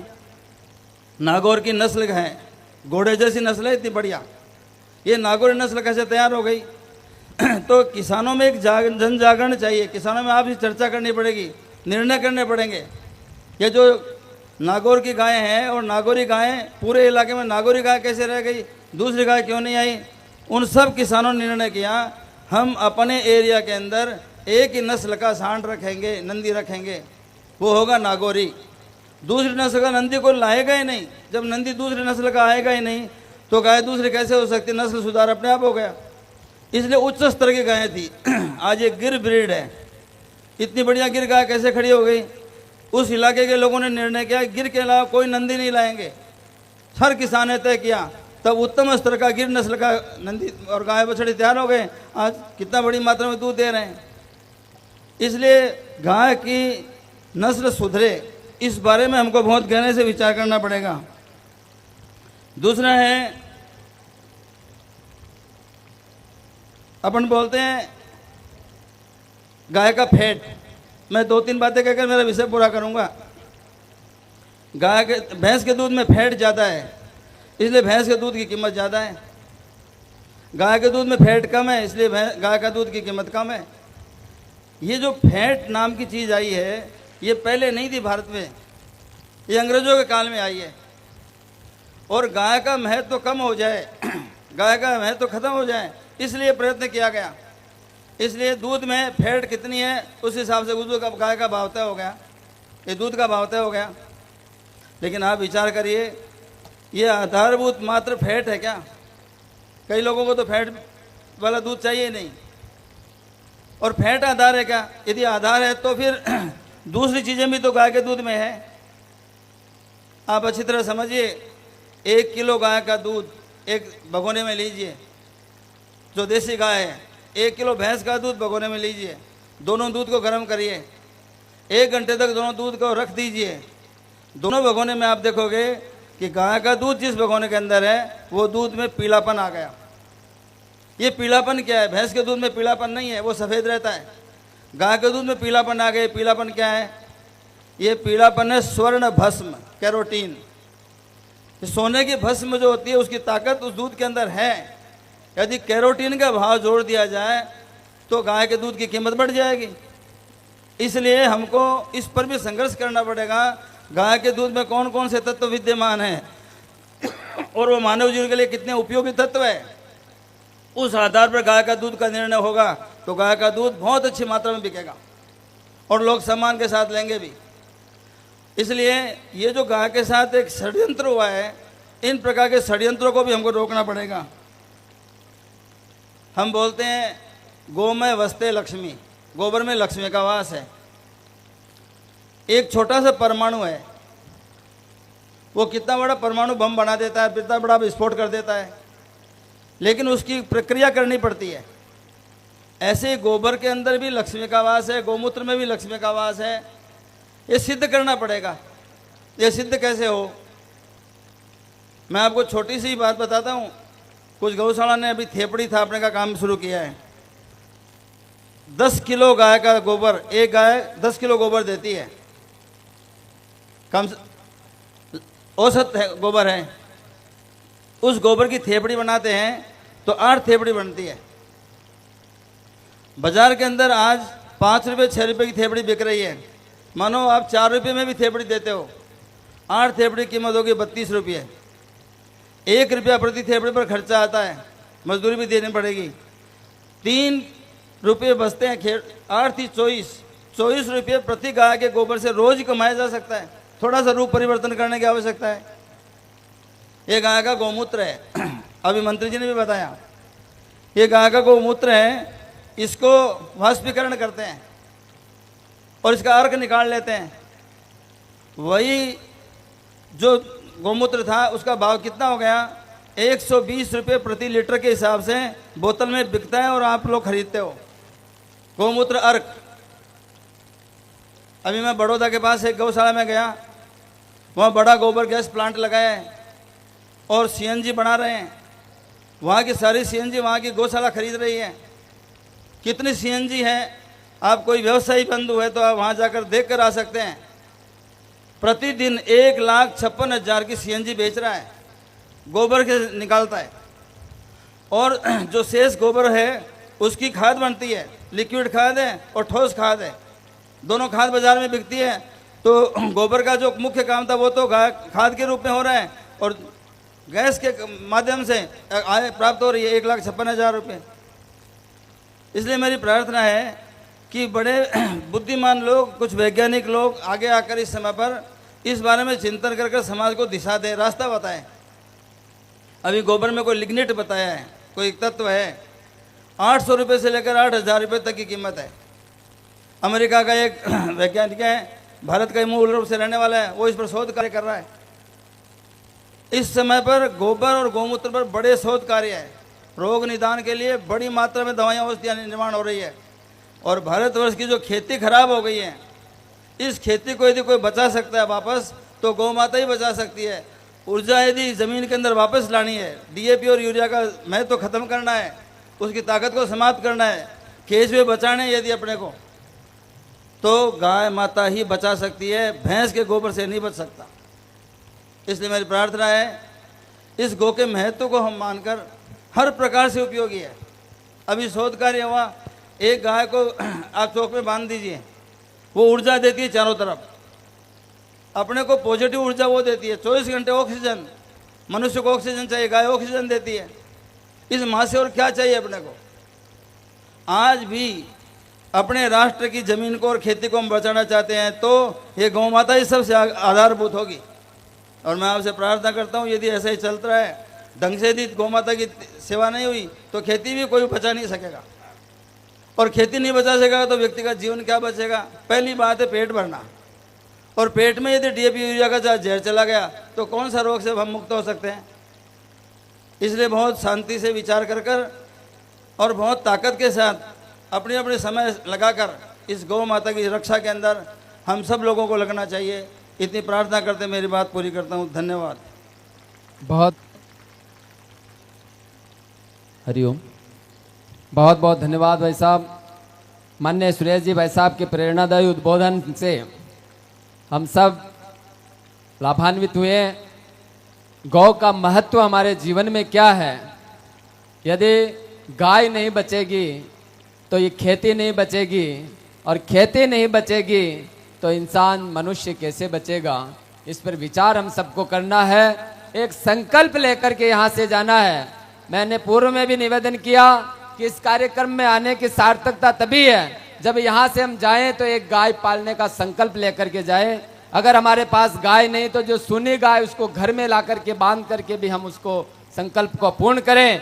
त्वम माता स्वदेवानाम त्वम च यज्ञस्य कारणम त्वम तीर्थ सर्वतीर्थानाम नमस्तुते अस्तु सदा नगे। आइए, जो गौशालाएं हमारे क्षेत्र में चल रही हैं उनमें से हमारे पास श्रीमान छोटू जी गुर्जर वीर तेजा गौशाला के अध्यक्ष हमारे बीच पधारे हैं। मैं उन्हें आमंत्रित करता हूं कि वो मंच पर पधारे। माननीय महामहिम जी के कर कमलों द्वारा मैं अनुरोध करूंगा माननीय राज्यपाल जी से कि आप उनका सम्मान करें। पास में ही वीर तेजा जी गौशाला आप चला रहे हैं, छोटू जी गुर्जर वीर तेजा गौशाला। साथ ही हमारे बीच हमारे मंडल प्रधान साहब शंकर जी कुमावत हमारे बीच पधारे हैं। मैं उनका भी स्वागत और अभिनंदन करवाना चाहूंगा। उससे पूर्व वीर तेजा गौशाला के अध्यक्ष छोटू जी गुर्जर से अनुरोध करूंगा कि आप पधारें। छोटू जी गुर्जर, वो उधर से वैसा, हाँ उधर से।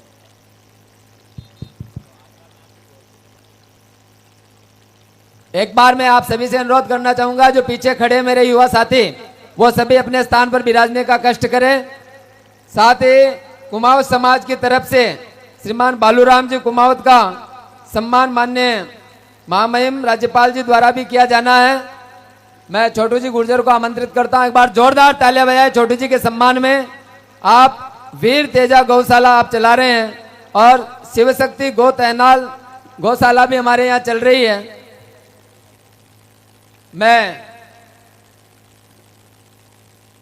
समाज बंधुओं से भी अनुरोध करूंगा कि आप श्रीमान बालू जी का महामहिम श्रीमान राज्यपाल जी से स्वागत और अभिनंदन करवावे।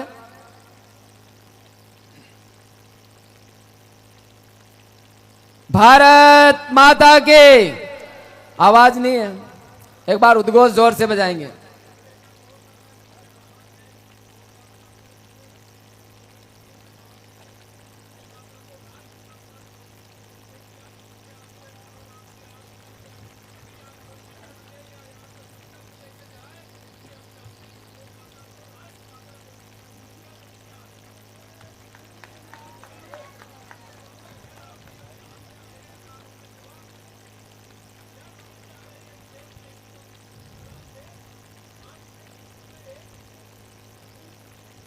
बहुत बहुत धन्यवाद माननीय राज्यपाल महोदय का। एक सूचना भी है, 2 नवंबर 2025 को सर्व जातीय सामूहिक विवाह जो जयपुर में होने जा रहा है, जिसमें 71 जोड़े होंगे, बिना कोई खर्चा लिए निःशुल्क रजिस्ट्रेशन अभी चालू है। ये कार्यक्रम हिंदू युवा शक्ति के द्वारा है। हमारे नंदलाल जी कुमावत कोटिया वाले उपाध्यक्ष है हिंदू युवा शक्ति के। आप उनसे संपर्क करके इस अभियान में जोड़ों का सहयोग कर सकते हैं। इस विवाह समारोह को आप सफल बनाने में अपना योगदान दे सकते हैं। आइए, माननीय राज्यपाल जी द्वारा हमारे तेजा गौशाला के छोटूलाल जी गुर्जर और बालूराम जी के स्वागत और अभिनंदन के पश्चात मैं आमंत्रित करता हूं, कहना चाहूंगा कि इस राजस्थान की धरती के यशस्वी गृह मंत्री रहे नेता प्रतिपक्ष रहे। और मैं एक बात और कहना चाहूंगा, गर्व से कहना चाहूंगा कि राजस्थान की राजनीति के मेवाड़ मार्तंड और वर्तमान में पंजाब राज्य के महामहिम राज्यपाल माननीय गुलाब चंद जी कटारिया हमारे बीच है और हमें आशीर्वाद प्रदान करने के लिए पधारे हैं। माननीय अटल बिहारी वाजपेयी जी के साथ आप रहे हैं, आपके ऊपर उनका खूब आशीर्वाद भी रहा है। इन 4 पंक्तियों के साथ मैं आपसे अनुरोध करूंगा कि बाधाएं आती है आए, गिरे प्रलय की घोर घटाएं, पांवों के नीचे अंगारे, सिर पर बरसे यदि ज्वालाएं, निज हाथों में हंसते हंसते आग लगाकर जलना होगा, कदम मिलाकर चलना होगा, कदम मिलाकर चलना होगा, कदम मिलाकर चलना होगा। माननीय महामहिम राज्यपाल जी।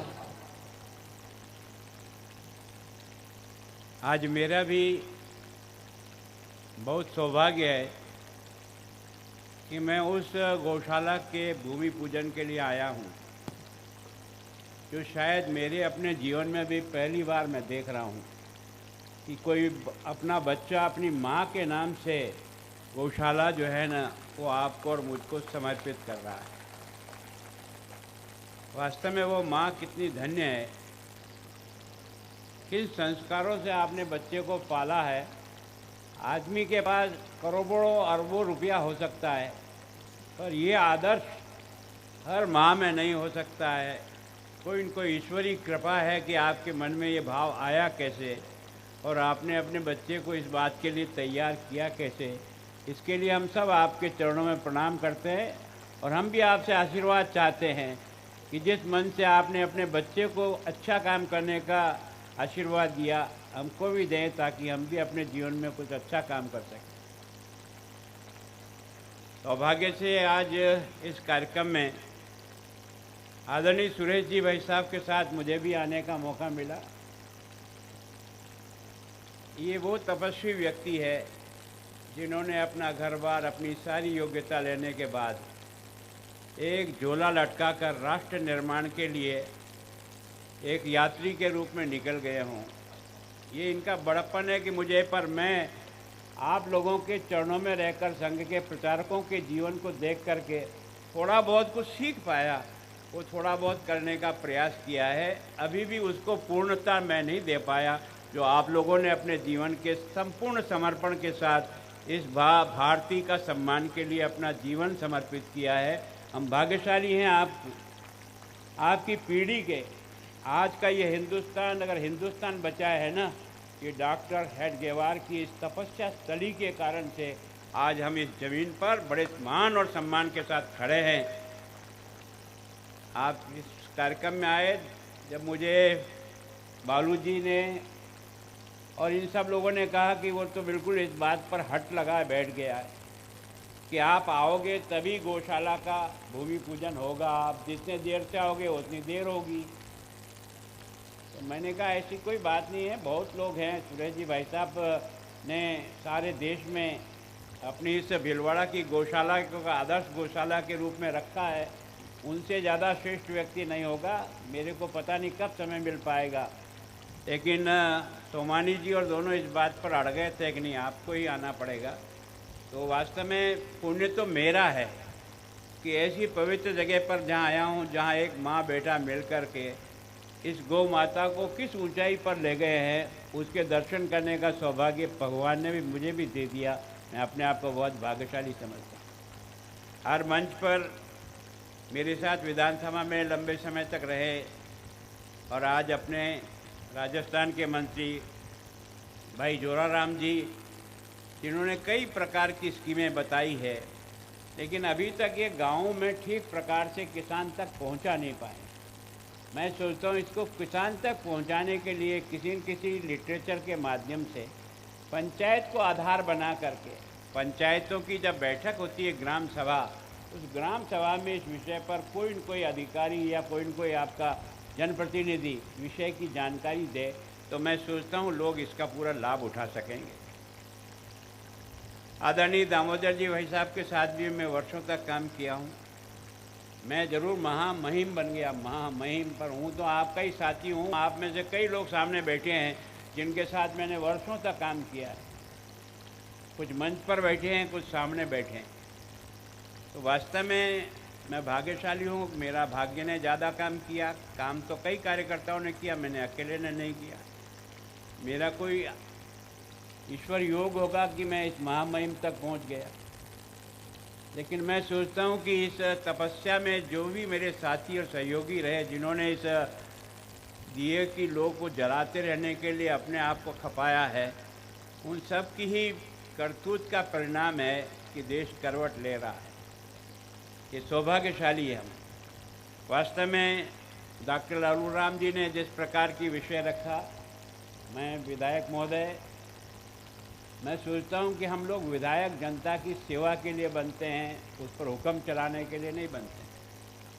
हमेशा हमको इतना नम्र रह कर के काम करना चाहिए। जनता कड़वा भी कह दे तो सुनने की हिम्मत बनाना चाहिए,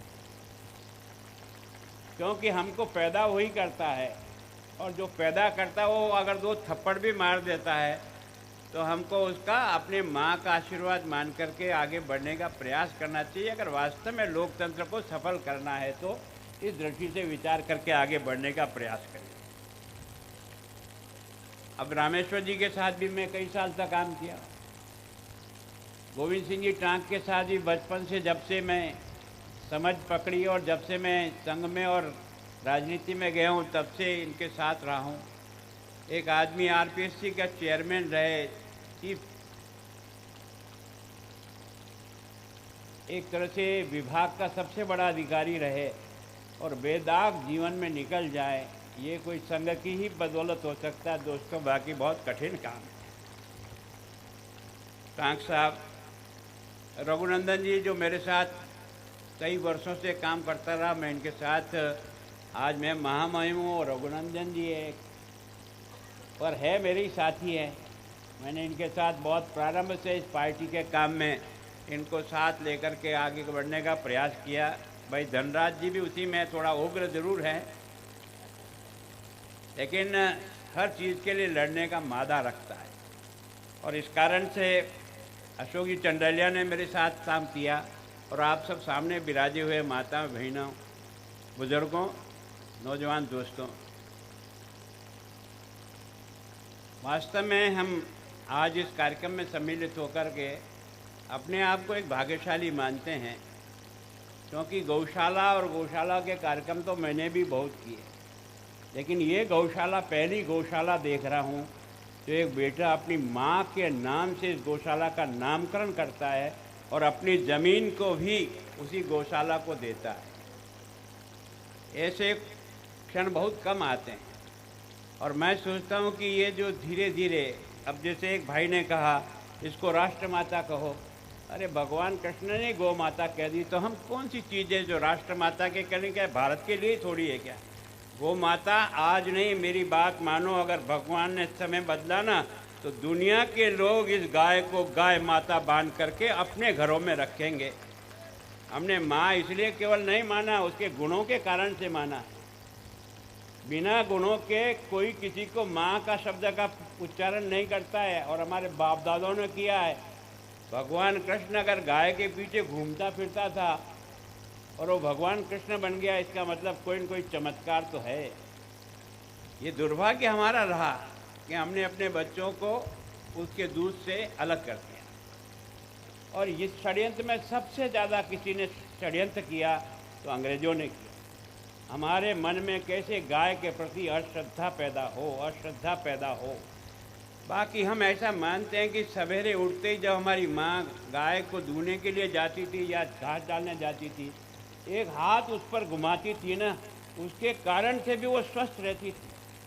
आप किसी भी प्रकार की बीमारी हो, अगर गाय के बदन पर आप 5 मिनट उसके ऊपर हाथ फेर दो तो उसमें वो चुंबकीय ताकत है जिसके कारण से आपके सारे के सारे जो अंदर के जीवाणु जो चाहिए ना, उसका परिष्कार होता है। दुर्भाग्य हमारा कि हम इसको गलत दिशा में ले गए, ना हमको पाठ्यक्रम में पढ़ने को मिला, ना कहीं पढ़ने को मिला, और हम सब ने धीरे धीरे आवारा कह कर के इसका अपमान किया। और अपमान इतना नहीं किया, उसने इतनी प्लास्टिक खाली कि जब उसका पेट चीरते ना तो अंदर से प्लास्टिक ही प्लास्टिक निकलता है, और उस देश में निकलता है जो गाय को माता समझ करके पूजा करता है, उसके पेट में थैलियों के कारण से वो दम तोड़ दी।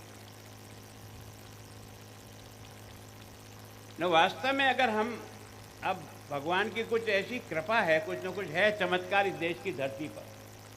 जब कभी भी देश भटकता है ना, तो ऊपर ऊपर से कुछ न कोई खेल करता है। ये जितने भी अवतार पुरुष हुए ना, ये किसी न किसी चमत्कार से हुए। किसी भी धरती पर इतने भगवान माँ की कोख से पैदा करने की ताकत किसी में नहीं है जो भारत की इस धरती में है। अभी विवेकानंद तो अभी गया ना, 150 साल ही हुए हैं। इसका मतलब इस धरती में दम है यार। और आज जो कुछ भी परिस्थिति राजनीतिक दिख रही ना, वो नरेंद्र मोदी की माँ ने भी किसी न किसी चमत्कारिक रूप में एक पुरुष को पैदा किया है, जिसने इस राजनीति के भ्रष्टाचार को अपने पैरों से कुचलने का प्रयास किया। इस राजनीति को सबसे ज़्यादा कोई खा गया ना, ये भ्रष्टाचार का राक्षस खा गया। इस गरीब के नाम से आए हुए पैसे उस तक नहीं पहुँचे और लोगों ने हजम करके अपनी हवेलियाँ बनाई। 6 मंजिल लौट करके नहीं जाता रात को, बेटा बीमार पड़ा पड़ा नीचे सड़ता है। लेकिन मन की कल्पना हो गई ऐसी, यानी जिस बात को सोच करके हम धरती माता को, आज भी हम धरती माता को जब खोदते हैं ना, नींव चनते हैं ना, तो पहले उसकी पूजा करके उससे माफ़ी मांगते हैं, उसके बाद ईंट लगाते हैं। हम जब हल चलाते हैं ना, तो खेत में सबसे पहले राणा जी को पूछते हैं कि मैं अपने पेट भरने के लिए माँ तेरी ये शरीर पीट रहा हूँ, लेकिन इससे वरदान क्या चीज़ है यार। इस देश की संस्कृति और इस देश का विचार इतना महान है, इसलिए ये महान व्यक्ति पैदा होते हैं। दुर्भाग्य हमारा था कि हमने इसको ठीक तरह से समझने का प्रयास नहीं किया। अब धीरे धीरे, जब पहली बार इस राजस्थान में भैरव सिंह जी की सरकार थी, पहला मुख्यमंत्री था जिसने इस देश में गौ हत्या पर अगर किसी ने कानून बनाकर रोक लगाई, उसका नाम भैरव सिंह शेखावत है। उसके बाद कई राज्यों में गौ हत्या पर प्रतिबंध लगा। ये जो पहली बार आपने जो शुरू किया ना, ये जो गाय के गौशालाओं को सहायता देना, ये वसुंधरा जी के टाइम पे शुरू हुआ। हम लोगों ने कहा है आखिर इस गायों को, इन गौशालों को कौन चलाएगा, कितना दानी, कितना पैसा देगा, कैसे चलाएगा इसको? क्या सरकार का कोई तरीका नहीं है? हमने पहली बार रजिस्ट्री के ऊपर सेस लगाया और उस सेस से टैक्स इकट्ठा किया, और इकट्ठा करके पहली बार हमने जितनी भी गौशालाएं, छोटे और बड़े पशु, उनको 3 महीने की सहायता दी, केवल 16 रुपये और 32 रुपया। वही पैसा कलेक्ट होते होते आज की तारीख में 200 से 250 करोड़ रुपया, 1200 करोड़ रुपया सरकार के खजाने में जाता है। कौन देता है? यही जनता देती है। जनता किसके लिए देती है? गौ की रक्षा के लिए देती है। तो हमारा तो फर्ज है कि उसकी सेवा करना। जिसके नाम से हमने ये पैसा लिया है, उसको हमें उसके ठीक प्रथा। धीरे धीरे वो बढ़ कर के 6 महीने हुआ, फिर 9 महीने हुआ, फिर नंदियों को आपने 12 महीने का भी योगदान करने के लिए, आपने ये जो गौशाला बनाने के लिए सहायता, ये आपने नई घोषणा की है, ये जो तरह तरह के मोबाइल यूनिट निकाली है। मैं सोचता हूँ कि इनसे और कोई आशीर्वाद देगा, वोट देगा नहीं देगा, पर वो मूक प्राणी तुमको आशीर्वाद देगा, जिसके कारण से तुम अपने आप फलोगे फूलोगे। कोई तुम्हारा बाल बांका नहीं कर सकता अगर ईमानदारी से काम करोगे। एक ही राजनीति में जरूरत है कि आदमी ईमानदारी से काम करे। हम दूसरों को उंगली दिखाते हैं, पहले स्वयं देख लो अपनी तरफ मुड़कर। अगर देश सुधारना चाहते हैं ना, तो पहले अपन सुधरे, फिर उसके सुधार, तब जाकर के बैठेगा। जब तक ये सामने वाले को उंगली दिखाओगे ना, कुछ नहीं मिलेगा। रोज रोते ही रहना जिंदगी भर तक कि ना ना करते करते मर जाओगे, कुछ नहीं होगा। अगर शुरुआत करनी है तो अपने से करो। बालूराम जी ने की ना, ऐसे 10 बालूराम पैदा हो सकते हैं समाज में। ऐसी क्या बात है जो नहीं हो सकता है? हो सकता है, पर उसके लिए वातावरण देना पड़ता है, वातावरण बनाना पड़ता है, कोई न कोई प्रेरणा का आधार बनता है, तब जाकर के हम। तो वास्तव में मैं आप सबका धन्यवाद करता हूँ कि मैं, सोमानी जी बहुत ही रोज़ दिन में 4 बार टेलीफोन करे।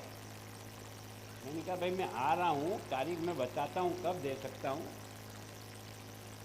तो आज ईश्वर योग से 16 तारीख मिली।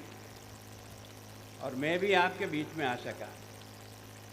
मैं केवल ये सारा भार भालूराम जी के ऊपर ही मत छोड़िए, हम में से सब इनके सहयोगी बनकर के इस गौशाला को आदर्श गौशाला, जैसे भाई साहब ने कहा ना, ये अपने पैरों पर खड़ी होने की ताकत गौशालाएं रखती है, इसका ठीक प्रकार से शिक्षण और समझदारी हो तो। अपने घर में जो गाय रहती है ना, आजकल तो 5 रुपया किलो में गोबर लेते हैं लोग, आपका घर का गोबर, इसका मतलब कोई तो चीज है ना।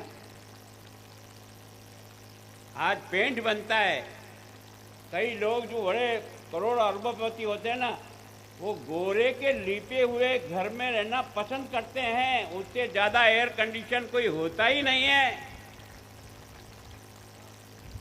हमने तो सारी प्रकृति को उल्टा कर डाला और फिर कहते हैं कि हमको कैंसर होता होगा। कैंसर का कारण क्या है? ये फर्टिलाइजर है। इतने हॉस्पिटल की कभी जरूरत ही नहीं थी। अब आज की तारीख में कोई जिला ऐसा नहीं जिसपे कैंसर हॉस्पिटल नहीं खोलना पड़ रहा है।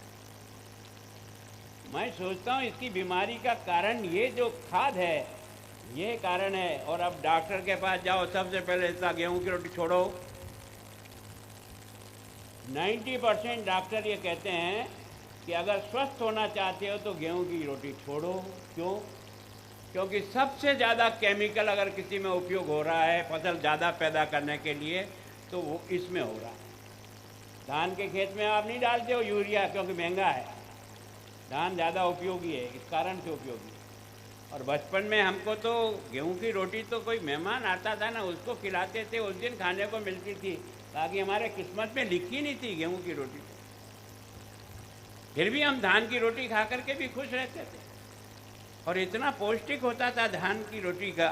इसका कोरी खा लो यार, घर में सब्जी नहीं हो तो मसाले से खा लो, अचार से खा लो, दही से खा लो। सब्जियां बनती कहाँ थी घरों में? सब्जी बनने का रिवाज ही नहीं था। सब्जी तब बनती थी जब कोई मेहमान आता था, बाकी तो चटनी से ही रोटी खाते थे और आराम से पढ़ लिख करके होशियार हो गए। इसका मतलब कोई न कोई चीज़ उस पौष्टिक खाने में है, जो खाना हमने इन सब खादों के द्वारा बर्बाद कर डाला। अब लौट के आ रहे हैं, बाबूराम जी मुझे दिखाए ना कि मैं ये खाद बना रहा हूँ, थोड़े दिन और रुको। लोग खाद लेने के लिए तुम्हारे यहाँ इतनी लंबी लाइन, जैसे यूरिया लगाते हैं ना, वैसे लाइन लगा के किसान खड़ा रहेगा आपका ये खाद खरीदने के लिए। वो समय अब ज़्यादा दूर नहीं है। पर मैं सोचता हूँ कि ये जो 4000 गौशालाएँ जिनको आप जिस प्रकार से भी पाल रहे हो, इसमें आप थोड़ा सा मॉनिटरिंग कठोर करो। कारण क्या है कि हमने देश में एक कचरा है, कुछ सही काम करते हैं, 2-4 बेईमान लिस्ट बना करके पैसे उठाने का धंधा भी करते हैं, तो उनको भी नंगा करना चाहिए। ये फोकट की खैरात नहीं बढ़ रही है, जो चाहे जिस तरह से रिकॉर्ड बना करके खैरात उड़ाओ। मैंने पहली बार अपनी ज़िंदगी में देखा कि देश में किस तरह घटियापन है। मैं जब अकाल राहत मंत्री था पिछली बार, तो मैंने सोचा यार सब अकाल राहत का इतना पैसा मिला, फसलें खराबी हुई थी, सबको पैसा देना था। मेरे दिमाग में आया यार ये जो केस बांटने जाता ना, ये शाम को थैला भर के लिए आता है। ये आपने और मैंने सबने देखा है। उस शिविर में भी गए हैं जिसमें आप जनप्रतिनिधि बैठते थे, मैं भी बैठता था, शाम को थैला भर के ले जाता था। ये क्या बीमारी है? मैंने कहा यार इन सब को खाते में डालो यार। अब तो नरेंद्र मोदी ने सबका खाता खुलवा दिया है, अब अपने को जितनी राशि देनी है सब खाते में देना है। आपको सुन के आश्चर्य होगा कि मुझे लाखों किसान धरती पर ही नहीं मिले जो पैदा ही नहीं हुए, उनके नाम से ये सब्सिडियां बढ़ती चली जाती है। क्या है देश? अब इसके लिए सुधार के लिए केवल नेता को गाली देने से काम नहीं चलेगा। मैं थोड़ा कड़वा आदमी हूँ, हमको पैदा करने वाले आप लोग बैठे हो। हम अपनी हवाई जहाज में बैठ करके दिल्ली नहीं जा सकते और न जयपुर जा सकते। यहाँ गांव का सरपंच भी हम नहीं बन सकते अगर आप वोट की पेटी से पैदा नहीं करो तो। वोट की पेटी की पैदा करते समय माथे पर हथौड़ा मार के देखो ना क्या सही है और क्या गलत है, तो बढ़िया पैदा होगा। अगर इसमें ही गफलत करोगे तो अपना ही सूढ़े अपने को ही चुभेगी और किसको चुभेगी। जैसा बोओगे वैसे ही तो काटोगे भाई। अगर हम कितने भी अक्खर खान हो जाएं, पर हमारी जिंदगी के 5 साल तय कर दिए संविधान ने। गुलाब चंद जी हैंकड़ी मत करो, 5 साल बाद इस जनता के बीच में वापस आना है नाक रगड़ते हुए। उस दिन हम तुम्हारा चोपड़ा मिलाएंगे। नफ़े का सौदा हुआ तो दोबारा भेजेंगे, नहीं तो गांव भेजेंगे। इतनी ताकत आप में है, पर समझने की कोशिश करो और समझाने की कोशिश करो। ये कोई कागज का छूतिया नहीं है, ये बटन नहीं है जो खेल तमाशा हो रहा है 70 साल से। अगर हम अपनी द्वारा अपने मतों का अधिकार करना ईमानदारी से नहीं करेंगे तो ईमानदारी पेटी में पैदा कैसे होगी यार। जब तुम्हारे दिमाग में ही बेईमानी है तो तुम ईमानदारी पैदा करेगा क्या। तो मैं सोचता हूँ इसमें देखो यार, सारी जनता जाने दो, सारी जनता थोड़ी कभी देश को नेतृत्व करती है। अकेला शिवाजी करता है, अकेला राणा प्रताप करता है यार। सबने हथियार डाल दिए होंगे, पर उसने हथियार उठाए रखा तो एकलिंगनाथ उसकी मदद पर आकर के हल्दी घाटी का युद्ध जिताता है। समझ में आता है? ये क्या चमत्कार नहीं है? न सेना है, न साधन है, न कुछ है, लेकिन साला कोई न कोई ईश्वरीय शक्ति पीछे से मदद करती है। कौन जानता था यार, पन्ना धाई जैसी एक सामान्य गांव की महिला, कोई ईश्वरीय शक्ति अगर नहीं होती तो पन्ना के मन में ही विचार आता कैसे यार कि बनवीर आ रहा है तो अब इसको बचाऊं कैसे। इसका मतलब भगवान एकलिंगनाथ उसकी बुद्धि में देता है कि यार अपने लड़के को वार के फेंक दे और भारत इस मेवाड़ के इतिहास को बचा ले।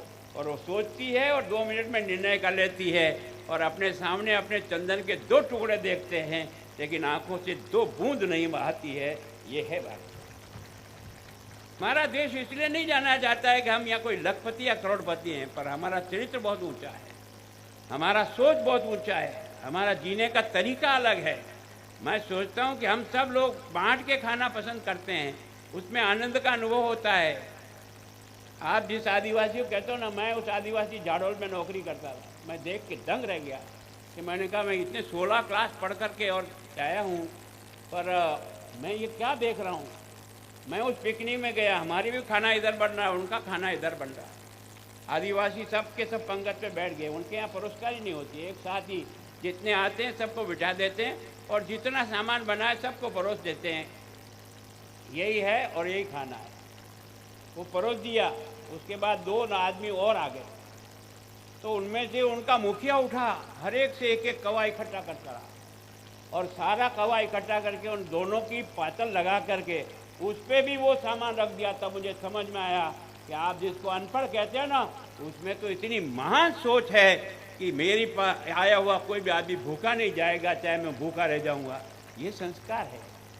हमने इन सब को कमज़ोर करने का प्रयास किया और मैं सोचता हूँ ये जो कार्यक्रम जो चल रहे हैं ना, ये जो गौशालाओं के माध्यम से और बाकी सब अभियान, ये भी कोई ऊपर वाला चला रहा है दोस्त। ये कोई न कोई चमत्कार हो रहा है और वास्तव में गौ माता सिद्ध होकर के जब सामने आपके आ जाएगी तब भारत कुछ और ही होगा। दोस्तों, हमें देखने का भाग्य मिलेगा कि नहीं कह नहीं सकते, पर आपको देखने का सौभाग्य मिलेगा। पूरा मन और मजबूती के साथ आगे बढ़ने का प्रयास करो। और वास्तव में बलराम जी, आपको और आपके परिवार को, माता जी आपको बहुत प्रणाम। पता नहीं आपने कैसे उपदेश दिया होगा, कैसे अपनी ज़मीन को दिया होगा कि 10 बीघा छोड़ देंगे और तू इस पर ये लगा दे। वास्तव में बहुत पुण्यशाली हो आप। मैं सोचता हूँ हम सब लोग भी भाग्यशाली हैं इस कार्यक्रम में आकर के कि हमें प्रभु भी इसी प्रकार का, अपनी औलाद भी इसी प्रकार की दे, इसी प्रकार का सोच दे, जिसके कारण से आपका और मेरा सबका बुढ़ापा भी अच्छा रहे, आनंद का वजह। जय भारत, भारत माता।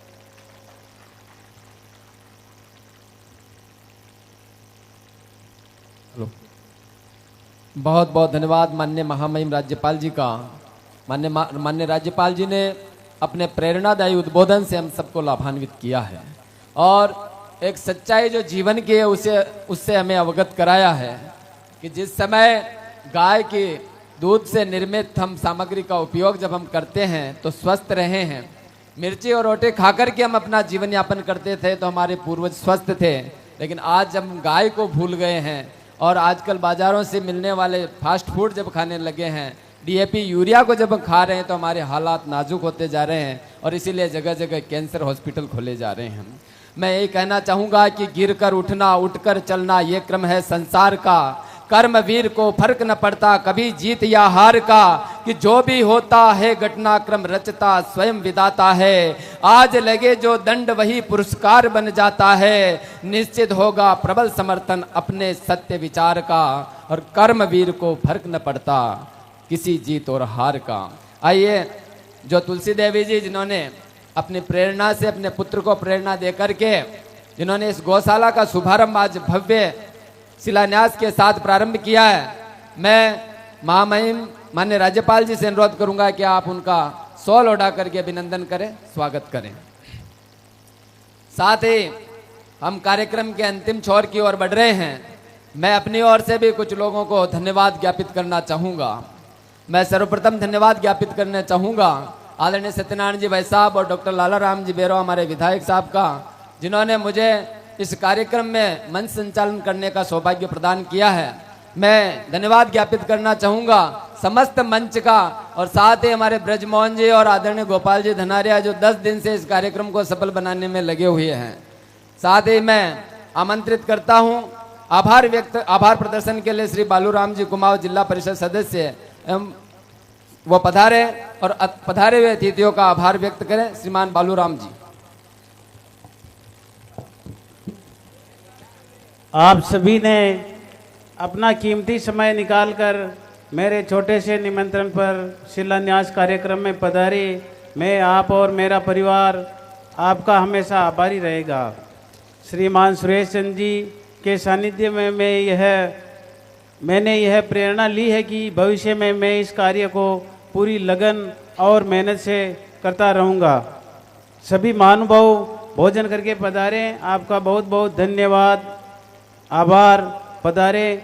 जय गौ माता की। जो खड़े उनको विचार होगा मेरे कपड़ों की प्रेस बड़ी अजीब होगी, और लेकिन नीचे बैठोगे तो मैं वादा करता हूँ गौ माता की रेत अपने कपड़ों को नसीब होगी। इसी के साथ मैं सभी से अनुरोध करता हूँ कि अपने स्थान पर खड़े हों राष्ट्रगान के लिए। और आप सभी मैं राष्ट्रगान एक साथ सावधान राष्ट्रगान शुरू करेंगे। शुरू कर। जनगण मन अधिनायक जय हे भारत भाग्य विधाता।